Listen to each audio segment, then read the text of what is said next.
Halo anak, selamat pagi. Berjumpa lagi bersama saya. Hari ini kita akan belajar pembelajaran tematik ya. Itu tema 8, subtema 1, pembelajaran 5 dan 6. Namun sebelumnya saya mau bertanya bagaimana kabar kalian hari ini. Semoga dalam keadaan baik-baik saja. Nah, baik anak-anak. Adapun tujuan pembelajaran kita pada pagi hari ini, yang pertama kalian mampu menceritakan peristiwa yang terdapat pada teks non-fiksi ya. Nanti kita akan pelajari tentang teks-teks non-fiksi. Kemudian kalian mampu mengetahui pentingnya sikap saling menghargai dan menghormati keberagaman yang ada di sekitar kita. Kemudian yang berikutnya kalian mampu menjelaskan keberadaan air di permukaan bumi. Kemudian yang berikutnya kalian mampu mengidentifikasi lagu yang bertangga nada diatonis mayor dan lagu yang bertangga nada diatonis minor. Nah, untuk lebih jelasnya mari kita belajar bersama melalui tayangan-tayangan berikut ini. Baik anak-anak, sekarang kita akan mempelajari bagaimana menceritakan kembali teks peristiwa yang terdapat pada teks non-fiksi. Yang pertama, kita akan melihat bagaimana menulis langkah-langkah mengidentifikasi peristiwa penting dari sebuah teks. Yang pertama kita lihat, carilah teks yang berkaitan dengan peristiwa yang ingin diketahui. Ya, kita cari teksnya dulu, apa yang harus kita ketahui dari teks tersebut. Kemudian bacalah teks tersebut dengan teliti dari awal hingga akhir. Ya, kemudian dalam proses membacanya, cermati proses atau pokok-pokok informasi yang dapat menjelaskan peristiwa dalam teks. Ya. Kemudian mencatat informasi tersebut dalam bentuk poin-poin, peta pikiran, dan diagram alir. Ya. Kemudian yang kelima adalah peristiwa-peristiwa yang telah ditemukan dengan bahasamu sendiri sesuai dengan urutan dan teks ya. Kita tulis peristiwa-peristiwanya harus berurutan ya, menggunakan kalimatmu sendiri.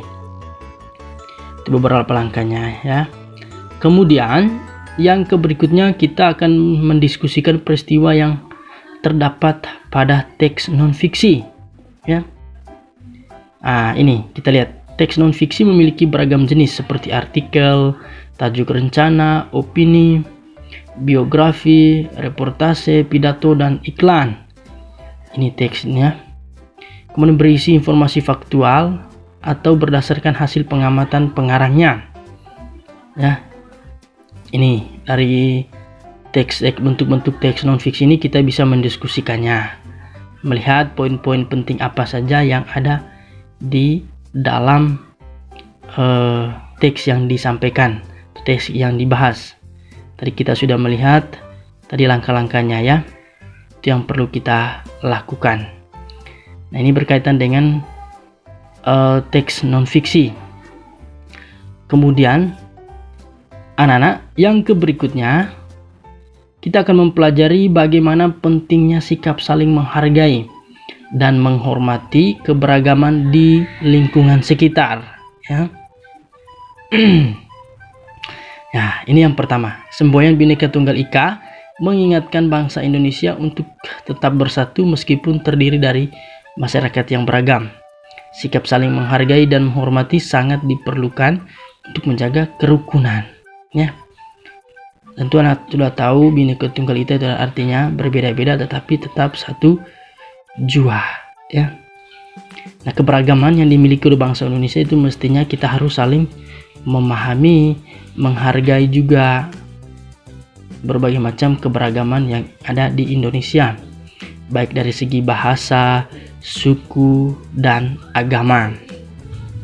Kemudian yang berikutnya, sikap saling menghargai dan menghormati itu dapat diwujudkan dengan hal-hal berikut ini. Lalu bagaimana perwujudan dari sikap saling menghargai itu? Yang pertama, kita menyaksikan pertunjukan kesenian daerah. Kalau ada pentas seni, ada pertunjukan seni, ya, tarian. Ya, ini kita perlu menyaksikan pertunjukan tersebut. Kemudian berteman tanpa membeda-bedakan budaya, suku maupun agama. Ya, ingat ini juga. Kemudian mau mempelajari kebudayaan Indonesia yang berbeda dengan budayanya sendiri. Ya. Ini tidak hanya misalnya kalau orang Bali tidak harus mempelajari kebudayaan orang Bali saja, tetapi kita juga berkewajiban untuk mempelajari budaya orang Jawa, orang Kalimantan, Sumatera, dan lain sebagainya. Kemudian yang keempatnya, menghargai orang lain yang sedang menjalankan ibadah ataupun upacara adat meskipun berbeda dengan kita. Nah, ini kita sering jumpai dalam kehidupan sehari-hari ketika teman kita yang berbeda keyakinan dengan kita sedang melaksanakan ibadah, tentu harus kita menghargainya, ya. Kemudian anak-anak, yang berikutnya kita akan menjelaskan bagaimana keberadaan air di permukaan bumi, ya. Nah, di daratan air hujan dapat langsung mengalir ke sungai atau ke danau dan juga diserap oleh tanah. Proses penyerapan ini di dalam tanah dinamakan infiltrasi, ya, penyerapan air ke dalam tanah. Ini air diserap ke dalam tanah, itu proses infiltrasi. Kemudian sungai merupakan sumber air yang banyak dimanfaatkan oleh semua makhluk hidup.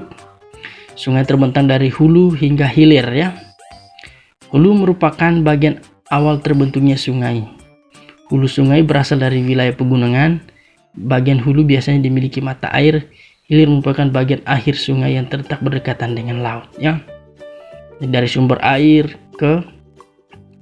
akan terus mengalir ke tempat yang lebih rendah dan akan bermuara di laut ataupun di danau, ya. Ini keberadaan air. Kemudian mari kita lihat yang berikutnya. Contoh pemanfaatan sungai adalah sebagai berikut, ya. Bisa juga yang pertama kita lihat pemanfaatan, ya, pemana. Di sini dimaksudkan adalah contoh pemanfaatan air, ya. Air itu, ya, sarana transportasi, ya. Bukan pemanfaatan sungai tapi pemanfaatan air. Yang pertama itu adalah sebagai sarana transportasi air, ya, seperti kapal, pengiriman kapal barang, kapal penumpang juga, ya. Kemudian yang berikutnya adalah pengairan sawah, ya. Jadi air itu dimanfaatkan untuk pertanian, ya, di bidang pertanian, untuk sawah, ya.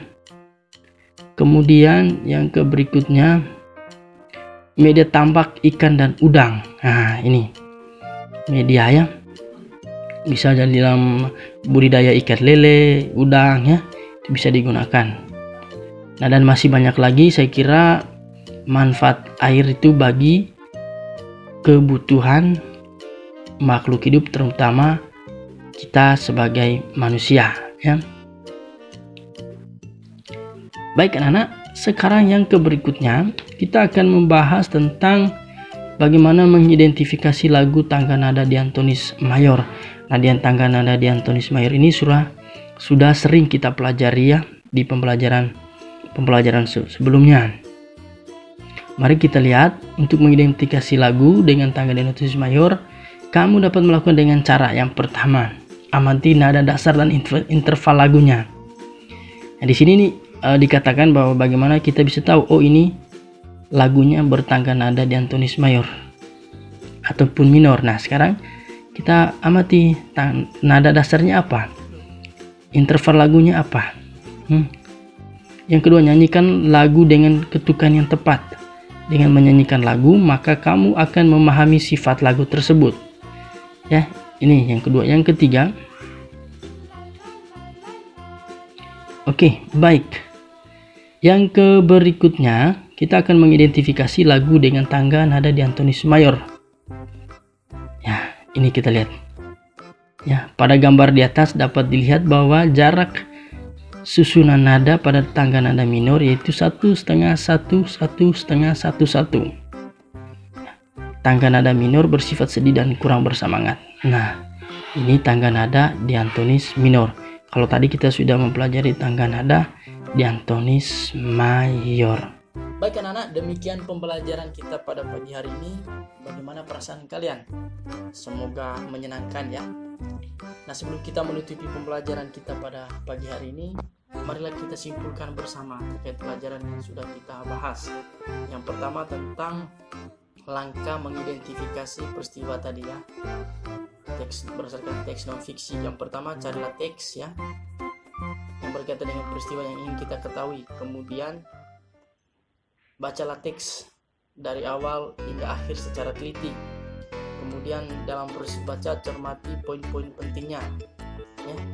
Kemudian catat informasi-informasi yang memang sangat penting untuk kita buat dalam bentuk diagram juga, peta pikiran juga bisa.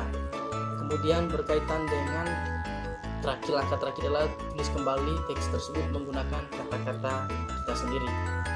Adapun contoh dari teks non fiksi tadi ya, seperti artikel, tajuk rencana, opini, biografi, reportase, pidato, dan iklan. Kemudian berkaitan dengan sikap kita dalam atau saling menghargai dalam kehidupan sehari-hari. Yang pertama, kita menyaksikan pertunjukan kesenian daerah ya. Ini. Kemudian yang kedua, berteman dengan siapa saja tanpa membedakan latar belakangnya, baik agama, bahasa, warna kulit ya. Kemudian yang berikutnya, mau mempelajari kebudayaan bangsa Indonesia yang berbeda dengan kebudayaanmu sendiri. Misalnya orang Bali bisa mempelajari kebudayaan orang Jawa, Kalimantan, Sulawesi, Papua, dan lain sebagainya. Kemudian yang keempat, menghargai orang lain yang memang berbeda keyakinan dengan kita ya. Kemudian yang berikutnya berkaitan dengan keberadaan air di permukaan bumi. Tadi kita sudah membahas proses penyerapan air ke dalam tanah itu dinamakan dengan infiltrasi ya. Kemudian tadi kita sudah bahas juga contoh pemanfaatan air tadi ya. Sarana transportasi, pengairan sawah, media tambak ikan dan udang, dan tentu masih banyak lagi ya pemanfaatan air untuk kebutuhan makhluk hidup terutama manusia. Kemudian berkaitan dengan tangga nada diatonis mayor, tadi kita sudah tahu bagaimana kita bisa tahu ini tangga lagu bertangga nada diatonis mayor. Yang pertama, amati nada dasar dan interval lagunya. Nah, ini juga berlaku untuk lagu yang bertangga nada diatonis minor ya. Kemudian nyanyikan lagu dengan ketukan yang tepat. Dengan menyanyikan lagu maka kita akan memahami sifat lagu tersebut ya. Itu kesimpulan yang dapat kita petik dari pembelajaran kita hari ini. Semoga bermanfaat untuk kalian semua. Sekian dan terima kasih.